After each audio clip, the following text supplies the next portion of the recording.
আজকের প্রধান সংবাদে থাকছে দিনের সব বড় খবর, ব্রেকিং নিউজ এবং গুরুত্বপূর্ণ আপডেট একসাথে। আজকের খবরের শিরোনাম। প্রথম দফায় কত আসন পাচ্ছে বিজেপি? ভোট শুরুর আগে বড় ধামাকা অমিত শাহের। আইপ্যাক মামলায় সুপ্রিম কোর্টে ইডিকে কড়া আক্রমণ রাজ্যের। সংস্থার আলাদা অস্তিত্ব নিয়ে প্রশ্ন তুললেন সিংঘভি।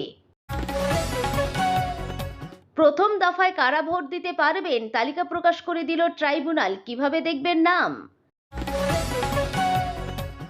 মোদিকে ঝালমুড়ি খাইয়ে বিপত্তি, রাতারাতি উধাও ঝাড়গ্রামের বিক্রম, প্রাণ ভয়ে কি ঘরছাড়া সাধারণ বিক্রেতা? এখনই ট্রাফিক জ্যাম সরান, মন্ত্রীর জনসভায় ঢুকে প্রতিবাদ মহিলার। বিস্তারিত জানতে পুরো ভিডিওটি দেখুন। লোকসভা নির্বাচনের আবহে বঙ্গ রাজনীতিতে পারদ চড়ালেন কেন্দ্রীয় স্বরাষ্ট্রমন্ত্রী অমিত শাহ। রাজ্যের দ্বিতীয় দফার আসনগুলিতে প্রচারের শুরুতে আক্রমণাত্মক মেজাজে ধরা দিলেন তিনি। হুগলির সপ্তগ্রামের বালিকোখারিতে নির্বাচনী জনসভা থেকে একদিকে যেমন অনুপ্রবেশকারী ইস্যুতে কড়া বার্তা দিলেন, অন্যদিকে আত্মবিশ্বাসের সঙ্গে দাবি করলেন বিজেপির বিপুল জয়ের।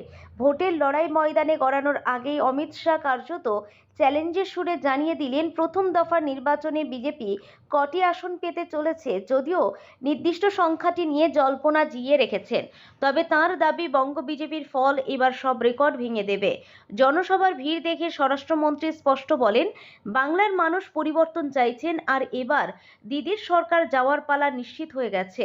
সপ্তগ্রামে সভা থেকে শাহ ফের একবার সেই চিরপরিচিত অনুপ্রবেশ ইস্যুকেই হাতিয়ার করেছেন।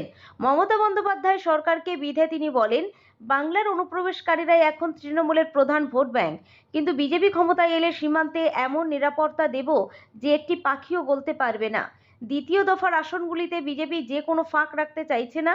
এদিনের সভায় তার প্রমাণ। হুগলি এবং তৎসংলগ্ন আসনগুলিতে ভোটারদের মন জয় করতে শাহ উন্নয়নের খতিয়ানের চেয়েও বেশি জোর দিয়েছেন অনুপ্রবেশ, দুর্নীতি এবং তুষ্টিকরণের রাজনীতির উপর।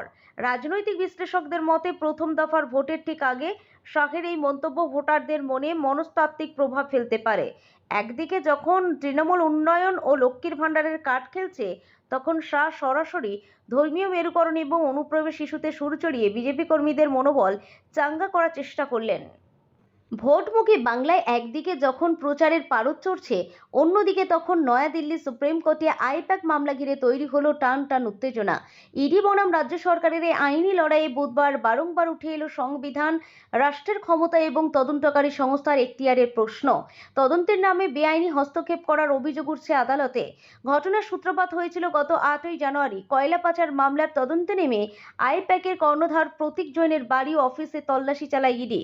কেন্দ্রীয় এজেন্সির অভিযোগ ছিল, খোদ মুখ্যমন্ত্রী মমতা বন্দ্যোপাধ্যায় 100-রও বেশি পুলিশ কর্মী নিয়ে সেই তল্লাশিতে বাধা দিয়েছেন এবং ল্যাপটপ ও ফোন সহ গুরুত্বপূর্ণ তথ্য প্রমাণ সরিয়ে ফেলেছেন। এই হস্তক্ষেপের বিরুদ্ধেই শীর্ষ আদালতের দ্বারস্থ হয়েছিল ইডি। সিংঘভি সিব্বলের পাল্টা চাল শীর্ষ আদালতের। এদিন রাজ্যের প্রাক্তন ডিজির হয়ে সওয়াল করতে গিয়ে প্রবীণ আইনজীবী অভিষেক মনু সিংঘভি সরাসরি ইডির অস্তিত্ব নিয়েই প্রশ্ন তুলে দেন। তাঁর কথায়, ইডি একটি রাষ্ট্রীয় শক্তিশালী সংস্থা। ইডি বলতে পারে না যে তাদের রাষ্ট্রের সুরক্ষা চায়। ইডি অফিসারের নিজস্ব কোনো আলাদা অস্তিত্ব বা পরিচয় নেই। তিনি শুধু আইনের অধীনে দায়িত্ব পালনকারী একজন ব্যক্তি। তিনি আরও দাবি করেন, তদন্ত করার ক্ষমতা ইডি থাকলেও তা তাদের মৌলিক অধিকার হতে পারে না। ফলে অনুচ্ছেদ 14, 21 বা 22 লঙ্ঘনের প্রশ্নই ওঠে না।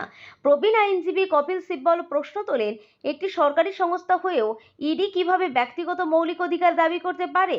কেন্দ্রের পাল্টা তোপ আদালতে। রাজ্যের এই সমস্ত যুক্তিকে অবশ্য ধোপে টিকতে দিতে নারাজ কেন্দ্র। অতিরিক্ত সলিসিটর জেনারেল তুষার মেহতা পাল্টা আক্রমণ শানিয়ে বলেন, ঘটনাটি তাদের পক্ষে যাচ্ছে না বলেই তারা এখন মামলা খারিজ করার জন্য অতীতের নানা কারণ দেখাচ্ছে। সেই দিনের আসল ঘটনাটি নিয়ে তারা কিছু বলছেন না কেন? অন্যদিকে আইনজীবী মেনকা গুরুস্বামী 1948 সালে সংবিধান সভার বিতর্কের প্রসঙ্গ টেনে এই মামলার গ্রহণযোগ্যতা নিয়ে প্রশ্ন তোলেন। সব মিলিয়ে বুধবার সুপ্রিম কোর্টের ইজলাসে আইনি লড়াই পৌঁছালো চরম পর্যায়ে। রাজ্যের যুক্তি, তদন্ত করা ইডির ক্ষমতা, কিন্তু কোনো মৌলিক অধিকার নয়। অন্যদিকে ইডির অভিযোগ, খোদ মুখ্যমন্ত্রী তদন্তে বাধা দিয়েছেন, যা নজিরবিহীন। আদালতের এখনো পর্যন্ত পর্যবেক্ষণের আগে আদালত প্রশ্ন তুলেছিল, যদি মুখ্যমন্ত্রী নিজেই তদন্তে ঢুকে পড়েন তবে ইডি কোথায় যাবে? লাঞ্চের পরে ফের এই মামলার শুনানি শুরু হবে বলে জানা গেছে। আগামীকালই রাজ্যে প্রথম দফার ভোট, তার আগে দিল্লিতে এই আইনি সংঘাত যে রাজনৈতিক লড়াইয়ে বাড়তি অক্সিজেন যোগাবে তা বলাই বাহুল্য। বুধবার ভোরে অত্যন্ত গুরুত্বপূর্ণ এক তালিকা প্রকাশ করল নির্বাচন কমিশন। মূলত বিচারাধীন ভোটারদের মধ্যে কারা প্রথম দফায় গণতান্ত্রিক অধিকার প্রয়োগ করতে পারবেন তা স্পষ্ট হয়ে গেল ট্রাইব্যুনালের মাধ্যমে নিষ্পত্তি হওয়া এই সাপ্লিমেন্টারি লিস্টে ও অতিরিক্ত তালিকায়। শীর্ষ আদালতের নির্দেশ মেনে বুধবার 22শে এপ্রিল ট্রাইব্যুনালে নিষ্পত্তি হওয়ার নামের প্রথম তালিকাটি নির্বাচন কমিশনের ওয়েবসাইটে আপলোড করা হয়েছে। এই তালিকাটির পোশাকির নাম অ্যাপিলেট ট্রাইব্যুনাল সাপ্লিমেন্টারি লিস্ট নম্বর 1। গত কয়েকদিনে ভোটার তালিকায় নাম বাদ যাওয়া বা তথ্যগত ত্রুটি নিয়ে লড়াইতে থাকা সাধারণ মানুষের কাছে এই খবরটি অত্যন্ত স্বস্তির। সুপ্রিম কোর্টের গাইডলাইন অনুযায়ী যাদের নাম এই তালিকায় ফের অন্তর্ভুক্ত হয়েছে তাঁরা আগামীকাল অর্থাৎ বৃহস্পতিবারই ভোট দিতে পারবেন। একদিকে যেমন অনেকের নাম ফেরানো হয়েছে, তেমনি ট্রাইব্যুনালের ক্রুটিনি শেষে তাদের নাম চূড়ান্তভাবে বাদ গেল সেই তালিকাও প্রকাশ করেছে কমিশন। তবে ঠিক কতজন নতুন করে ভোট দেওয়ার সুযোগ পেলেন বা কতজনের নাম বাদ পড়ল সেই পরিসংখ্যান এখনো স্পষ্ট করেনি কমিশন। কমিশন সূত্রে খবর, আজ বিকালে এ বিষয়ে একটি পূর্ণাঙ্গ রিপোর্ট পেশ করা হতে পারে।